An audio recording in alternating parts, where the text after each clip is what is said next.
Chamarajanagar news. Kannada ಮತ್ತು ಸಂಸ್ಕೃತಿ ಇಲಾಖೆ ಸಹಾಯಕ ನಿರ್ದೇಶಕರಾಗಿ ಆರ್ ನಂಜುಂಡಯ್ಯ ರವರು ಅಧಿಕಾರ ಸ್ವೀಕರಿಸಿದರು. ಚಾಮರಾಜನಗರ ಜಿಲ್ಲಾ ಕೇಂದ್ರದ ಕನ್ನಡ ಮತ್ತು ಸಂಸ್ಕೃತಿ ಇಲಾಖೆಯಲ್ಲಿ ಸಹಾಯಕ ನಿರ್ದೇಶಕರಾಗಿ ಕರ್ತವ್ಯ ನಿರ್ವಹಿಸುತ್ತಿದ್ದ ಉದಯ್ ಕುಮಾರ್ ಎನ್ ರವರು 45 ದಿನಗಳ ರಜೆ ಮೇಲೆ ತೆರಳುತ್ತಿರುವುದರಿಂದ ತೆರವಾದ ಸ್ಥಾನಕ್ಕೆ ಯಳಂದೂರು ಪಟ್ಟಣದ ಕರ್ನಾಟಕ ಪಬ್ಲಿಕ್ ಶಾಲೆಯ ಉಪಪ್ರಾಂಶುಪಾಲರಾದ ಆರ್ ನಂಜುಂಡಯ್ಯ ರವರನ್ನು ಮುಂದಿನ ಆದೇಶದವರೆಗೆ ಕನ್ನಡ ಮತ್ತು ಸಂಸ್ಕೃತಿ ಇಲಾಖೆ ಸಹಾಯಕ ನಿರ್ದೇಶಕರಾಗಿ ಪ್ರಭಾರ ಅಧಿಕಾರ ವಹಿಸಿಕೊಳ್ಳಲು ಜಿಲ್ಲಾಧಿಕಾರಿಗಳ ಆದೇಶದ ಮೇರೆಗೆ ಆರ್ ನಂಜುಂಡಯ್ಯನವರು ಉದಯ್ ಕುಮಾರ್ ರವರಿಂದ ಬುಧವಾರ ಪ್ರಭಾರ ಸಹಾಯಕ ನಿರ್ದೇಶಕರಾಗಿ ಅಧಿಕಾರ ಸ್ವೀಕರಿಸಿದರು.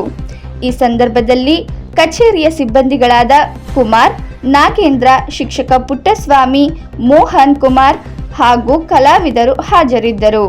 ವರದಿ ಅನಿಲ್ ಕುಮಾರ್, ಗುಳಿಪುರ.